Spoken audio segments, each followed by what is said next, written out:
आप सभी का स्वागत है।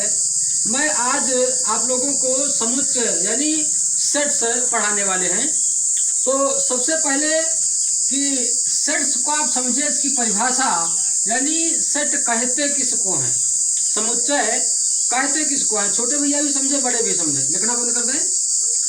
तो परिभाषा यानी समुच्चय किसे कहते हैं। तो सबसे पहले भाई इसको ये समझ लेना जरूरी है कि इसमें होता क्या है, ये कौन सी कथा है या कौन सी बलाय है या कौन सी मंत्र है ना। समुच्चय परिभाषा है, इसकी परिभाषाएं तो कई हैं। सारी परिभाषाएं कहो लिखा दें और कहो एक लिखाएं, दो लिखाएं, जितनी आप याद कर सके उतनी परिभाषा हम लिखा सकते हैं। इसलिए पहले एक छोटी सी परिभाषा लिखाएंगे आपको, समुच्चय कहते किसको है ना, ये बात है। यानी विभिन्न वस्तुओं के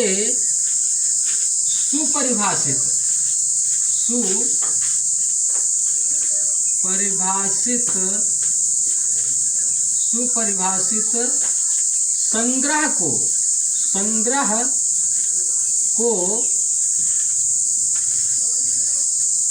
समुच्चय कहते हैं।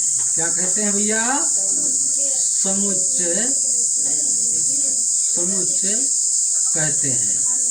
एक तो ये बाबू परिभाषा हो गई, ठीक है। एक लिखाएं, दो लिखाएं, दो लिखा दें, कहो तो बता दें, अगर याद रहे तो बता दें। यानी विभिन्न वस्तुओं के सुपरिभाषित संग्रह को समुच्चय कहते हैं। एक और है विभिन्न सदस्यों के सुपरिभाषित संग्रह को समुच्चय कहते हैं। विभिन्न अवयवों के सुपरिभाषित संग्रह को समुच्चय कहते हैं। तो एक लिखवा दिया है, तो इसमें आप सदस्य, अवयव, वस्तु तीन नाम ले सकते हैं, है ना भैया। इसके तीन नाम आप ले सकते हैं, तीन तरीके से परिभाषा सुना सकते हैं। अच्छा, अब है समुच्चय लिखने के नियम क्या है। अच्छा, एक समुच्चय आपको बता दें, पहले समुच्चय होता क्या है ये बता दें। अगर कोई चीज वेल डिफाइंड है तो समझ लीजिए कि वो सुपरिभाषित है। वेल डिफाइंड को सुपरिभाषित कहते हैं बाबू, वेल डिफाइंड।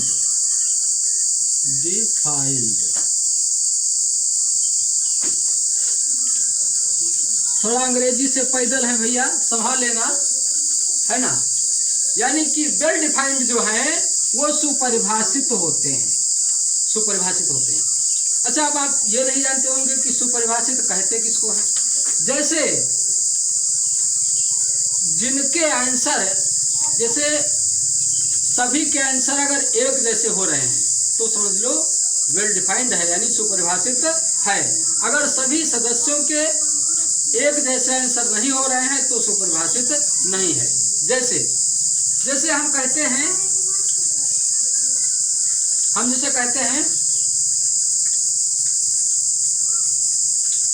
कि भारत के तीन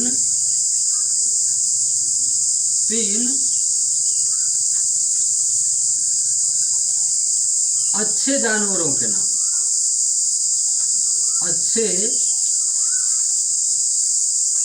जानवरों के नाम बताओ भैया। ये आपका एक प्रश्न बना है, कि भारत के तीन अच्छे जानवरों के नाम। क्या तीन अच्छे जानवर भारत के हैं जो सुपरिभाषित हैं? अगर सुपरिभाषित हैं तो इसका मतलब है कि ये जो समुच्चय सत्य है। अच्छा, किसी को तो भाई मोर पसंद है, तो किसी को कुत्ता पसंद है, किसी को बाघ पसंद है। इसका मतलब ये तीन जो जानवर हैं ये सुपरिभाषित नहीं है। कोई कहता है, ये कहते हैं कि हमें तो शेर अच्छा लगता है। इनके कहने का मतलब है कि मुझे सबसे अच्छा लगता है मोर, और उनके मतलब का मतलब है कि मुझे सबसे अच्छा लगता है कुत्ता, तो इसका मतलब सभी के आंसर एक जैसे मिल नहीं रहे, एक में मिल नहीं रहे। जब सभी के आंसर जिसमें एक आएगा तो समझ लो सुपरिभाषित है। जैसे जैसे हम कहते हैं ये सुपरिभाषित नहीं है, सुपरिभाषित संग्रह ये नहीं है, तो इसका मतलब ये समुच्चय नहीं है, ये समुच्चय ये नहीं है ना भैया, ये समुच्चय नहीं है। अच्छा, अगर हम कहें अंग्रेजी के स्वर अक्षरों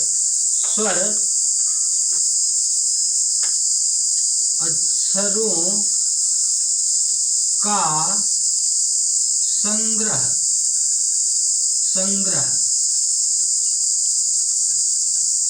अंग्रेजी के स्वर अक्षरों का संग्रह, क्या ये समुच्चय है? अच्छा, स्वर अक्षर होते कौन है जरा बताइए, बताइए बाबू बताइए। का स्वर अक्षर नहीं मालूम तुम लोग? नाक कटाए दो या का गजल ए आई ओ you, A E I O you है भैया, ए ई आई ओ यू, ये 5 है ना। तो ये 5 अक्षर जो हैं ये सुपरिभाषित हैं या नहीं? ये तो हैं, क्योंकि अगर किसी से पूछ लिया जाए कि अंग्रेजी के 5 स्वर अक्षर कौन होते हैं तो क्या कोई और बताएगा?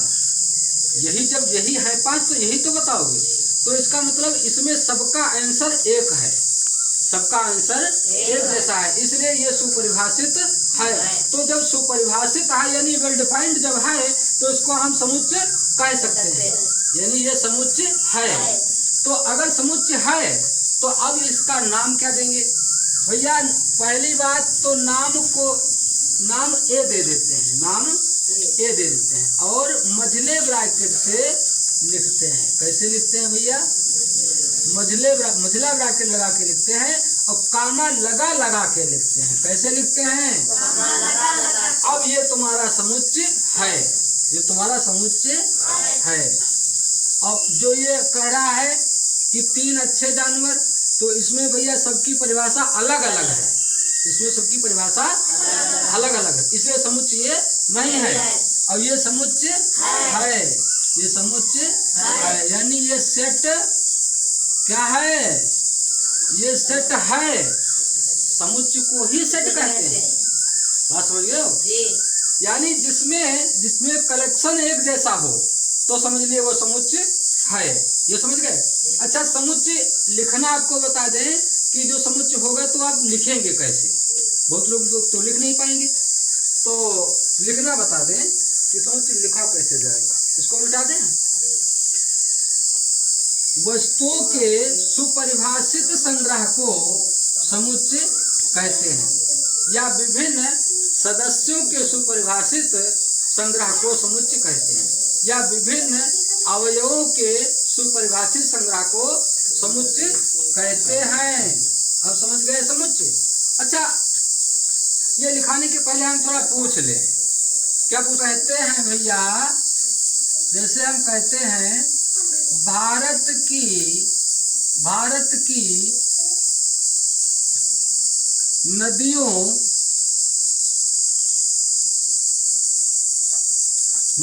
का संग्रह क्या समुच्चय है? कितने लोग बताएंगे समुच्चय है या नहीं? बताओ। समुच्चय नहीं है, है, ये वेल डिफाइंड है। कौन कौन सी नदियां हैं? कौन कौन सी? गंगा, यमुना, कोसी भैया इसे लिखा जाता है, देखो, सरस्वती,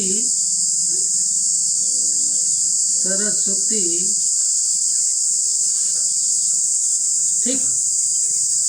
तो भारत की जो नदियां हैं वो सभी लोग जानते हैं कि ये नदियां हैं, और कोई तो बना नहीं लाएगा। इसका मतलब ये समुच्चय है, ये सुपरिभाषित है।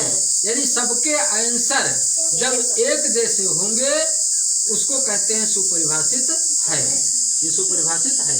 अच्छा, अगर मान लिया इतनी नदियां हैं और किसी से पूछा जाए कि भैया भारत की नदियों के नाम बताओ, अगर नहीं मालूम है कुछ और बता रहा है तो उसको तुम बता सकते हो ये गलत बता रहे हो, ये नदियां इतनी हैं इतनी नहीं हैं, बता सकते हैं कि आप इतनी नदियां भारत में हैं और अगर इसके अलावा कोई बता रहा है तो गलत बता रहा है। इसका मतलब जितनी नदियां हैं उतनी ही तो सभी लोग बताएंगे ना, तो जब सभी लोग बताएंगे इसका मतलब ये सुपरिभाषित है, इसका मतलब सेट ये है। सेट क्या है? समुच्चय, यानी ये है ना। अच्छा, अगर हम पूछ लें, अभी तो हम आपको समुच्चय की पहचान करा रहे हैं, पहचान। अच्छा बताओ, भोजन सॉरी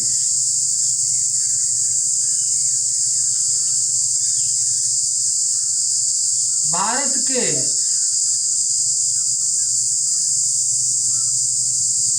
पसंदीदा भोजन का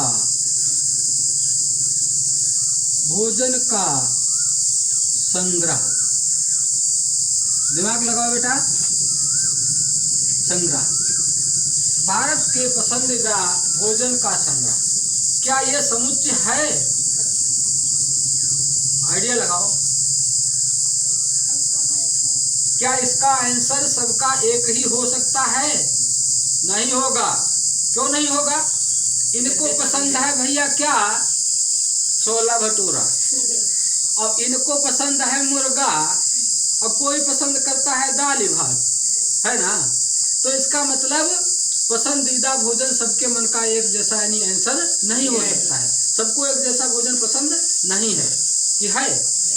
हमको तो भैया पूरी नहीं बर्दाश्त, तो मुझे पूरी अगर पसंद नहीं है तो हम तो नहीं कहेंगे हमको पसंद है कि जबरदस्ती तुम हमको पसंद कराओगे ना, ये तो हो नहीं सकता है।